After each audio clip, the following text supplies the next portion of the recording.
और ब्रेक के बाद एक बार फिर आपका स्वागत है। गैर कानूनी तरीके से लोन बांटने वाले ऐप का खेल अब खत्म होने वाला है। सरकार ने इसके खिलाफ सख्त निर्देश जारी किया है। अब सिर्फ लीगल ऐप ही ऐप स्टोर में दिखेगा और आरबीआई सभी गैर कानूनी ऐप की लिस्ट तैयार कर रहा है। इस पर डिटेल लेते हैं आलोक प्रियदर्शी से।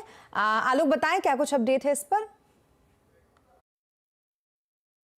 देखिए, इलीगल लोन ऐप को लेकर जो वित्त मंत्री ने कल बड़ी बैठक बुलाई थी, जिसमें आरबीआई के बड़े अधिकारी और वित्त मंत्रालय के भी बड़े अधिकारी शामिल हुए थे, उसमें वित्त मंत्री ने साफ तौर पे कहा था कि इस इलीगल ऐप के जो शिकार हो रहे हैं, खास तौर से मिडिल इनकम ग्रुप के लोग हो रहे हैं, और इसके साथ साथ उन्हें किसी भी तरह से जो डराने धमकाने की गतिविधियां की जा रही है इन इलीगल लोन ऐप के जरिए, और इसके साथ साथ इसमें टैक्स चोरी, मनी लॉन्ड्रिंग और डेटा प्राइवेसी का भी एंगल है।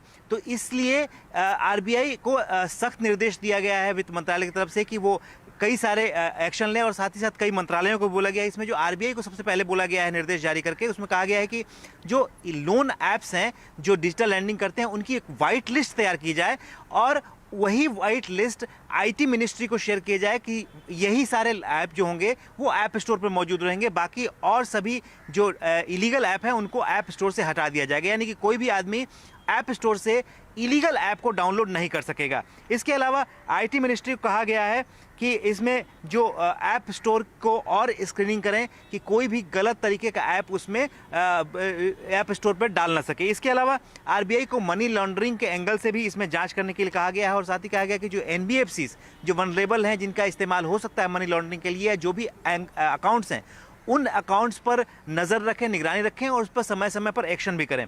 इसके अलावा कहा गया है कि जो पेमेंट एग्रीगेटर्स हैं, आरबीआई को उनकी तय समय सीमा के भीतर रजिस्ट्रेशन करना होगा, और ये इंश्योर करना पड़ेगा कि जो अनरजिस्टर्ड इलीगल ऐप हैं या ऐप्स हैं वो कारोबार देश में ना कर सकें।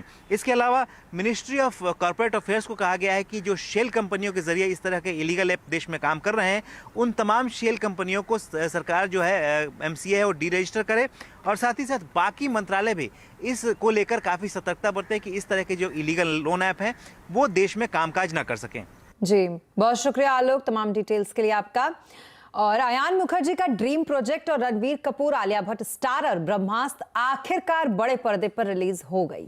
ब्रह्मास्त्र को शानदार ओपनिंग मिलने जा रही है। ज्यादातर ट्रेड एक्सपर्ट्स फिल्म को 30 करोड़ से ऊपर के ओपनिंग वाला बता रहे हैं।